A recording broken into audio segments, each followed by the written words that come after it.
Oh my god. Imagine this. You just made history. The first Filipino woman ever to crack the WTA top 40. The whole Philippines is erupting in celebration. Your phone won't stop buzzing. Messages, calls, notifications flooding in from family, friends, fans, celebrities. Social media is exploding with pride posts, memes, and tributes.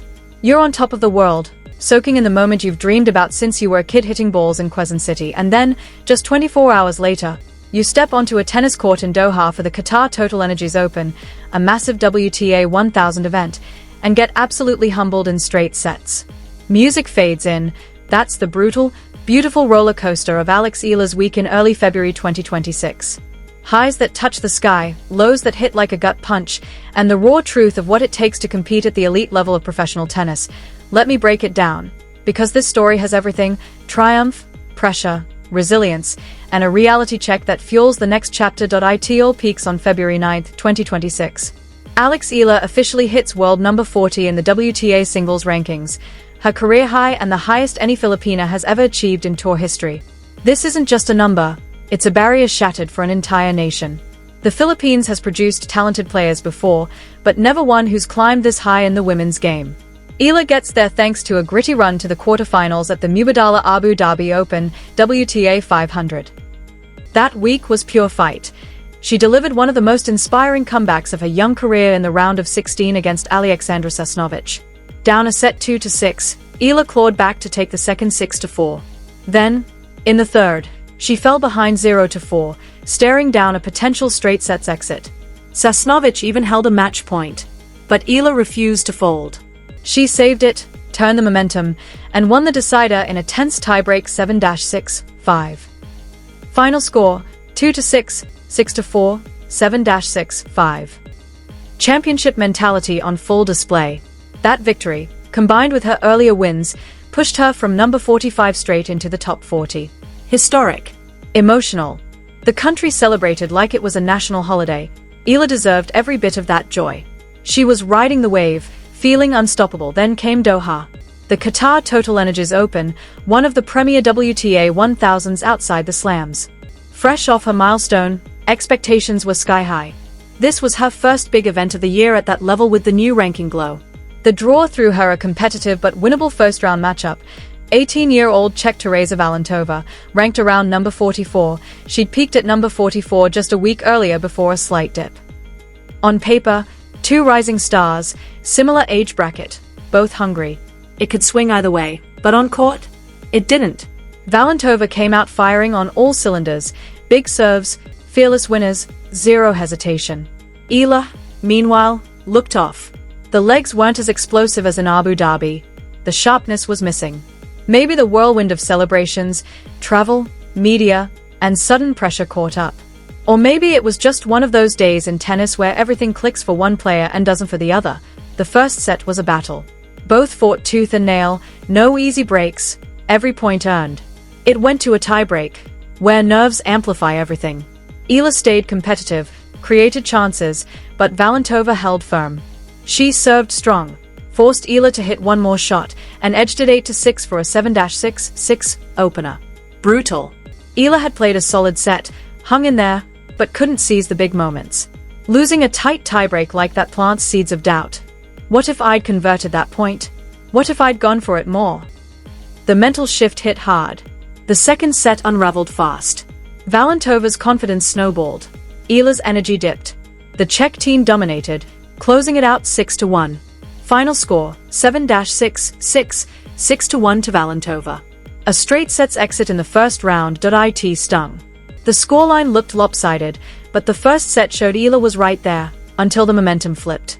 This was Valentova's second win over Eala in recent months, proving she's a real threat among the next generation. For Eala, it was a humbling reminder: rankings don't win matches. Pressure can weigh heavy after a breakthrough. The top level is unforgiving, one off day, and even the hottest streak ends. But here's the bigger picture. This isn't failure, it's the grind. Eala's week encapsulated what pro tennis really is: euphoric peaks followed by quick drops, forcing you to reset, learn, and come back stronger. She made history at 20, inspired millions back home, and proved she belongs. The top 40 milestone stands. The Doha loss? Just fuel for the fire, the roller coaster continues. Next stops, bigger draws, seeded spots, maybe even Grand Slam seeding down the line. Alex Eala's story is far from over. It's just getting started. Filipino tennis racket and ball Alex is frustrated. She's pressing hard, trying to force winners and turn the tide fast because she knows she needs to flip this match quickly. Music, but Tereza Valentová? She's locked in now. The 18-year-old Czech knows she's got Eala on the ropes and isn't easing up one bit. She starts breaking serve with precision, holding her own games effortlessly, playing with total freedom while Alex looks tight and tense. The scoreboard tells the painful story, 1-0, 2-0, 3-0. Before long, it's 5-1, and Valentová is serving for the match. The second set ends 6-1. Just like that, the Qatar TotalEnergies Open is over for Alex Eala.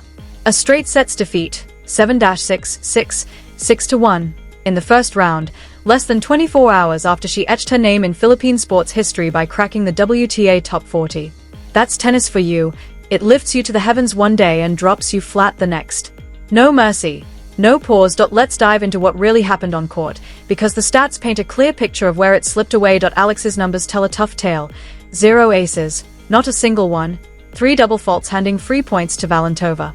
She won only 55% of points on her first serve, 21 out of 38, which isn't sharp enough at this level. Breakpoint conversion? Just 2 out of 5, 40%.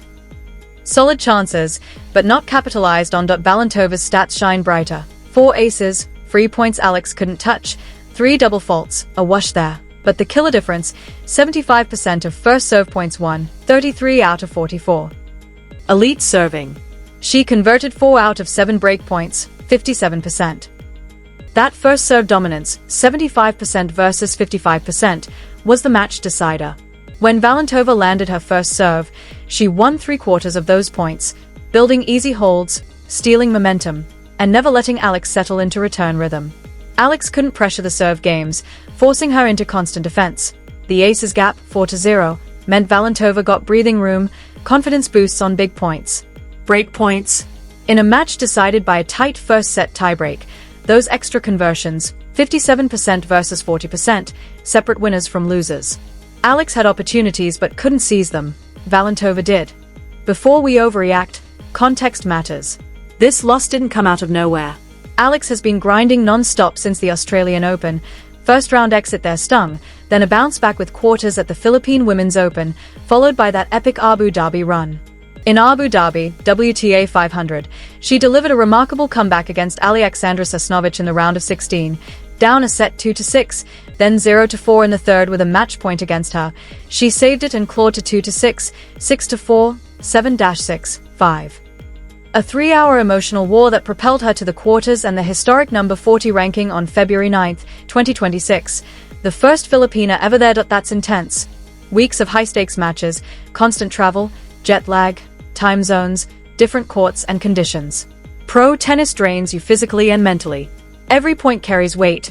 Every match piles on pressure. Add the whirlwind of hitting career-high status, national pride, media buzz, expectations, and the emotional tank was likely near empty by Doha. Fatigue hits hard. Sharpness fades. Tiebreaks slip away, and fighting back in a second set feels impossible. No excuses. Valentová earned it. She balled out. At 18, facing someone fresh off history, she didn't flinch. Her serve was lights out, 75% first serve points won is top tier. She stayed composed in the tiebreak under pressure, took her break chances, and played fearless tennis.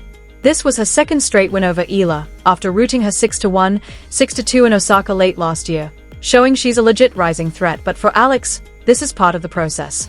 The top 40 milestone is real and permanent. The Doha exit? A reminder that breakthroughs come with growing pains. The sport's brutal schedule tests recovery, mental reset, and bounce-back ability. She probably needed rest more than another big event right then. The roller coaster keeps rolling. Alex Eala's journey is young.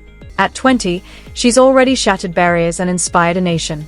This humbling loss is fuel, not a roadblock.